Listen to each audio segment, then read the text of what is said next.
В това видео ще ви обясня как да таксувате правилно вашите SMMA клиенти. Независимо коя услуга предлагате, дали е Short Form Content, Editing, Social Media Management, платени реклами, изработка на вебсайт, Search Engine Optimization, AI Automation и така нататък. Няма значение коя услуга предлагате, ще ви покажа от А до Я как да таксувате вашите клиенти. Между другото, ако за първи път попадате на моя канал, хора, абонирайте се за канала, качвам изцяло SMMA контент, така че ако сте заинтересовани да стартирате вашата дигитална агенция през 2024, със сигурност се абонирайте за канала, споделете канала с ваши приятели, защото всяка седмица има нови стойностни бомби и съм сигурен, че ще ви бъда полезен. Ако искате да ви помогна да скалирате вашата дигитална агенция индивидуално, може да ми пишете в Instagram, линка отдолу в описанието. Без да губим повече време, да скачаме директно в клипа. Нека да започна от там. Първо, че когато стартирате вашата дигитална агенция, каквато и услуга да предлагате, в началото може да предложите и free trial. В началото, когато започвате, вие нямате никакъв леверидж. Така че е много важно да спечелите доверието на вашия клиент. Преди 5 години, примерно, беше доста по-лесно да запишете първият си клиент, защото никой не знаеше какво е Facebook Ads, камо ли Short Form Content, то тогава даже нямаше Short Form Content, но имаше Social Media Management, както и да е. Сега е една идея по-трудно, защото пазара е малко пренатъпкан, но това не значи, че не може да правите много пари от стартирането на ваша собствена дигитална агенция или накратко SMMA. В началото не се страхувайте да предлагате услугата си напълно безплатно. Като безплатният период може да трае между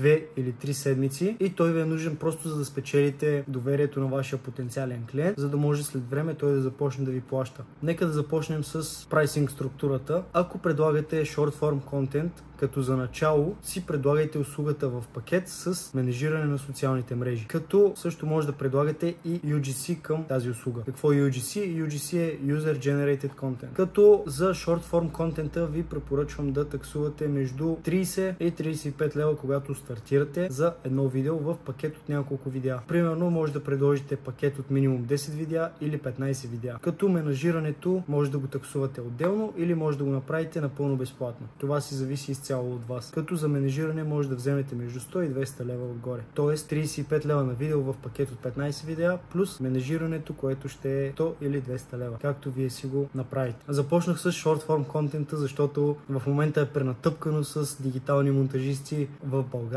и това е може би най-предлаганата и пренаситената услуга в момента. Така че за да се отличите в този пазар, трябва офертата ви да е много добра и да предлагате нещо, което другите не предлагат. Така че имайте това на ум. Следващата услуга, за която искам да си поговорим и колко да таксувате за нея, е изработка на вебсайт. Доста локални бизнеси в момента нямат чак толкова добри вебсайти. Така че това е вашия знак да започнете да ги ричвате и да им предлагате изработка на вебсайт и като цяло да им направите и изградите по-хубав вебсайт. За изработка на вебсайт може да таксувате между 500 и 1000 лева, в зависимост от това какъв искат да е вебсайта, дали искат да е one page или няколко страници вебсайт. Това вече се договаряте с вашия клиент и го питате за детайли как иска да бъде изграден самия вебсайт, но добра ценова структура може би е 500 до 1000 лева, когато предлагате изработка на вебсайт. Както ви казах, имайте на предвид, че доста локални бизнеси нямат чак толкова добри вебсайти, така че това е услуга, от която се нуждаят, като повечето хора имат нужда също и от Search Engine Optimization. Не знам защо, но тази услуга в България е много търсена, така че не спете, хора, свързвайте се с локалните бизнеси и им предлагайте тези услуги. Следващата услуга, за която искам да си поговорим, е именно платените реклами. Като с платените реклами имате няколко начина да таксувате вашите клиенти. Нека да започнем първо с flat ретейнерите, т.е. месечните такси, които трябва да ви плащат, като ако сега стартирате с платените реклами и не сте толкова добри в тях, ви препоръчвам да таксувате вашите клиенти между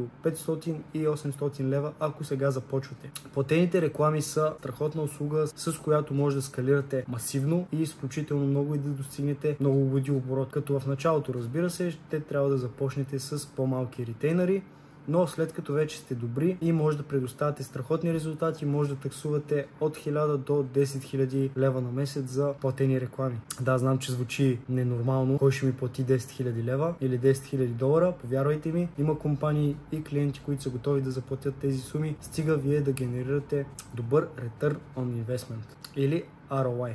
Така както си говорихме, може да таксувате между 500 и 800 лева, когато стартирате. Това е на Flat Retainer, като слагаме една скоба тук. Когато предлагате платени реклами, клиентът трябва да поеме рекламния бюджет, който ще харчите за техния бизнес. И какво препоръчвам аз? Винаги, ако таксувате примерно 500 лева, таксувайте 100% на ретейнера като рекламен бюджет. Тоест, ако те ви платят 500 лева, вие таксувате 500 лева за рекламен бюджет. Разбира се, ако ви платят 500 лева като ретейнер и имат повече рекламен бюджет, задължително се съгласете, защото колкото по-голям рекламен бюджет, толкова по-добре за вас, толкова повече тестове може да правите с вашите кампании и толкова по-добри резултати може да генерирате. Втория прайсинг метод с платените реклами е именно ROAS диловете. ROAS диловете са просто обяснено, че взимате процент от оборота, който генерирате на вашия клиент. Да кажем, че вие сте изхарчили $1000 и сте генерирали на вашия клиент $10 000, може да се разберете с него преди това да таксувате между 5 и 10% от това, което сте генерирали. Тоест, таксувате ги месечна такса плюс ROAS deal, което в случая, ако сте генерирали $10 000 или лева, вие взимате 5 или 10% от това. Този начин на таксуване е един от най-добрите, когато искате да скалирате и да направите колкото се може повече пари от вашия клиент за вашата дигитална агенция. Но имайте на предвид, че когато стартирате, не може да таксувате ROAS дилове, защото просто никой няма да ви вземе на сериозно. Първото, което е, вие не може да генерирате резултати с вашите платени реклами, така че се придържайте само единствено към flat fee, когато те първа започват. Също така да вметна, ROAS диловете се предлагат само на онлайн магазини или e-commerce брандове.